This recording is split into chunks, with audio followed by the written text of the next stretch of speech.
Finally, after 10 days of waiting, I was able to pick up my Ruger 1022 stainless right here in the box. Here.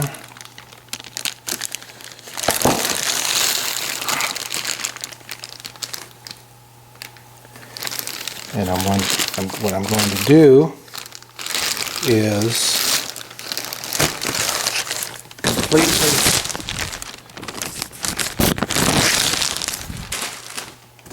to do is completely remove the stock, the barrel, the trigger group, the bolt, the charging handle, and replace it with KID parts. These are the KID parts that I'm going to install on my Ruger 1022. Why did I pick KID? Basically, from all the internet Google searches, I decided to go with KID. I previously built a Ruger 1022 using a Green Mountain barrel, and so I wanted to upgrade, and so I wanted to try the KID products. I will be installing this 18-inch KID stainless steel bull barrel, bead blasted, fluted. I will also be installing the KID bolt, which has the sculpted side, as you can see right here. Also the spring kit. You get 3 springs depending on the type of ammunition that you will be shooting. I'm also going to be installing the KID bolt here. Also, the Picatinny rail that KID sells, I'm going to install this. As compared to the standard Ruger 1022 rail that comes with it, the Picatinny rail is more versatile, and you're able to manipulate your scope mounts to fit your eye position, your eye relief. I'm also going to install the KID V-block here, and also the buffer that KID recommends to keep it a little quieter when you're shooting. And then this single stage 1.5 pound trigger from KID. I'll be replacing the standard Ruger 1022 stock with a Boyd's stock made specifically for the bull barrel. As you can see, it's a standard stock. My previous 1022 build had the thumb hole stock, but I decided to build this with the gray and black regular rifle stock.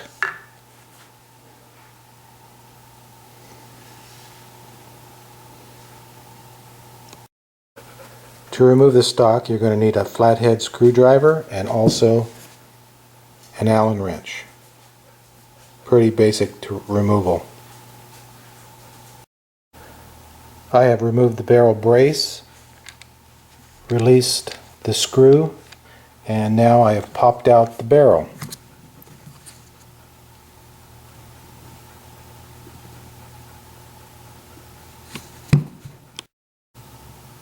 Now I'm going to remove the trigger unit from the receiver housing.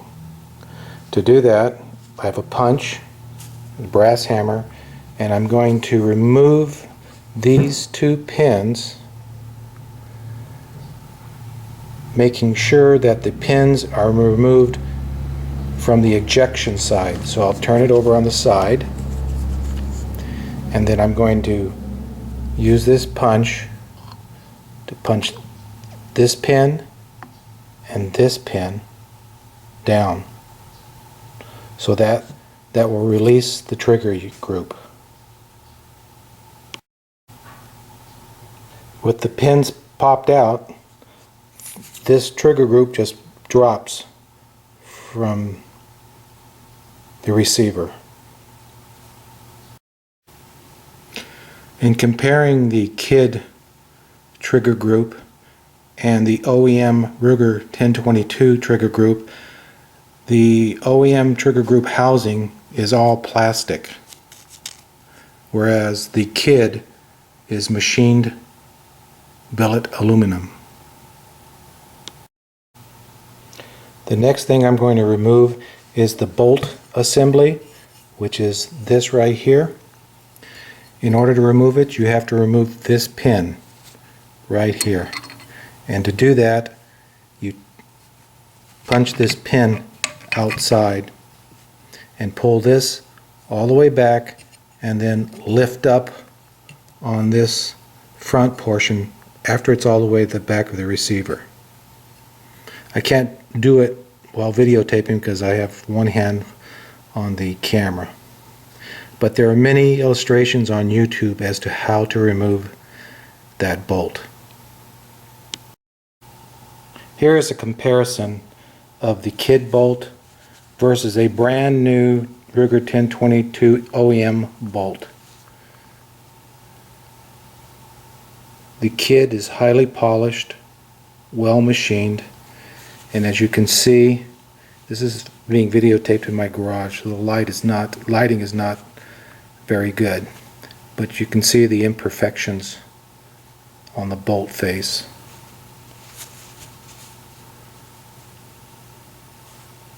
There versus the Kidd.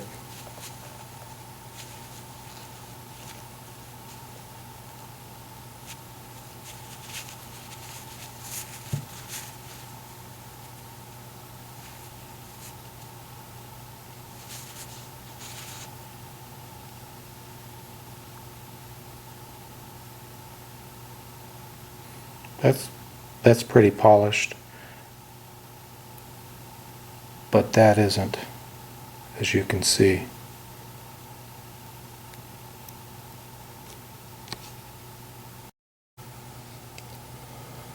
A lot of the YouTube videos discuss making sure that you align your barrel properly with the bolt, and what I'm going to do is I'm going to look where the ejection mechanism slides into the barrel, and I'm going to use a Sharpie and mark the general area of where the new bolt should be aligned, and I'll show you that in a second.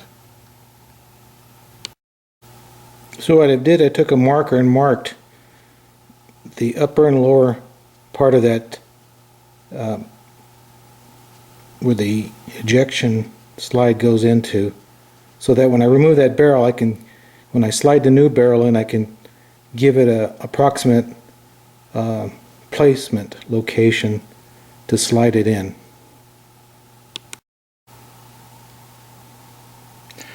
Now I've removed the stock V-block, and as you can compare V-block from the Kidd here with the V-block from the Ruger standard OEM, the Kidd is much wider and longer compared to the Ruger. Side by side, and that's why I decided to upgrade the V-block. Now, after removing the V-block, this barrel fits very lightly. You can remove it with just one hand, as you can see.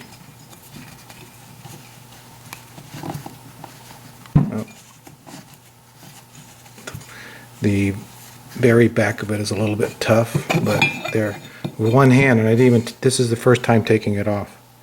So the tolerances are very minimal with the stock stainless steel barrel.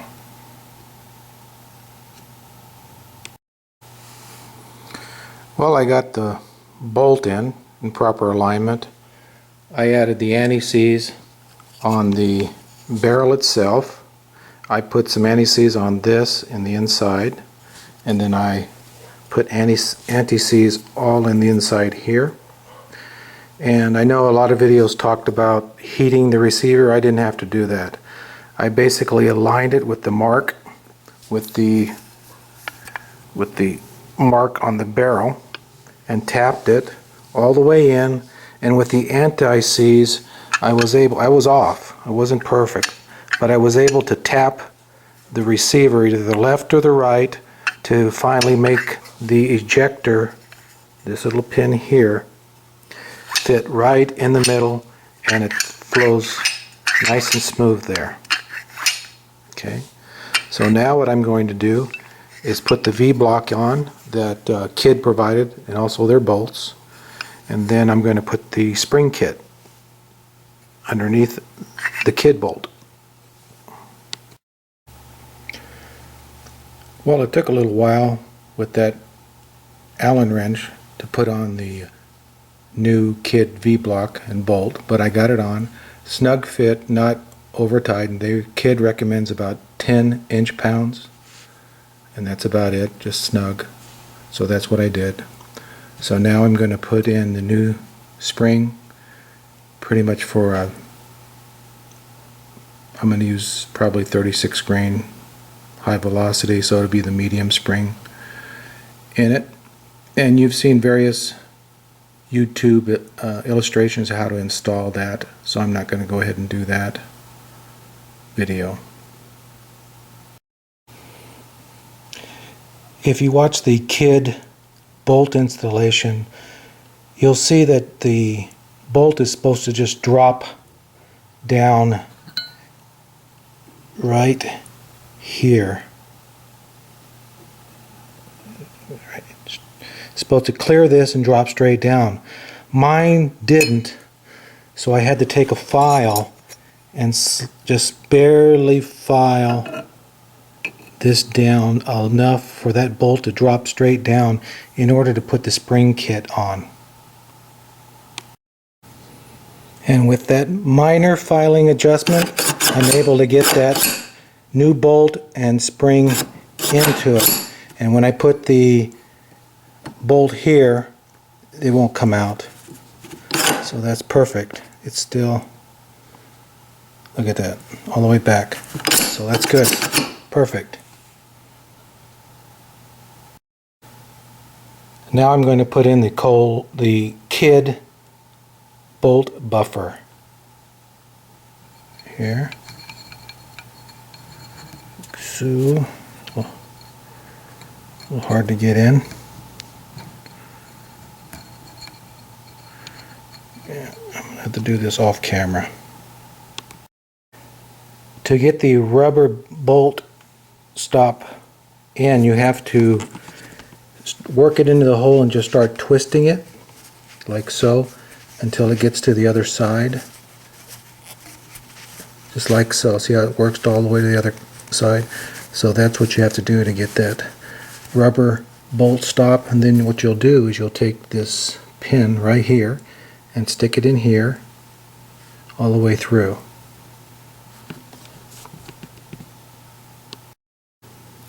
So here's the finished result of installing the rubberized bolt stop right there, just like that. So now when this goes back, excuse me, I'm trying to focus here, right there. There's no clinking noise.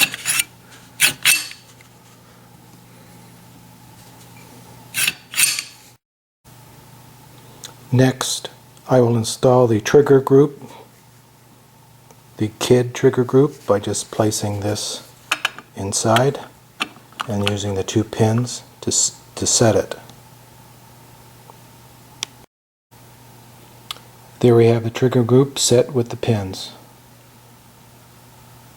So now I'll put it in the stock. That's the last thing to do. Okay, here is the installed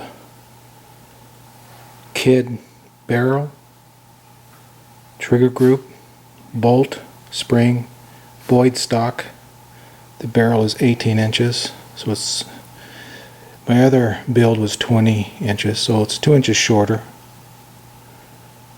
But The fitting of the void stock I think is very good. You can see that's how it fits.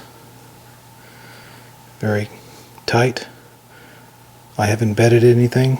I'll have to shoot it to see, but it looks like it was tight going on. You just have to remember put the safety in the middle of both sides in order to get it through. And in checking all the way down, no interruptions at all. It's a free-floating barrel. So all I have to do now is put the Picatinny rail on. I mounted the Kidd scope base. It comes with 4 screws, which I cleaned with solvent, gun solvent, and then I put some blue Loctite. I know it's red container, but it's blue. And then I torqued it 20 inch-pounds. So all I need to do now is put the scope on. In optics, I'm going to put a Nikon 4.5 by 18 scope on it.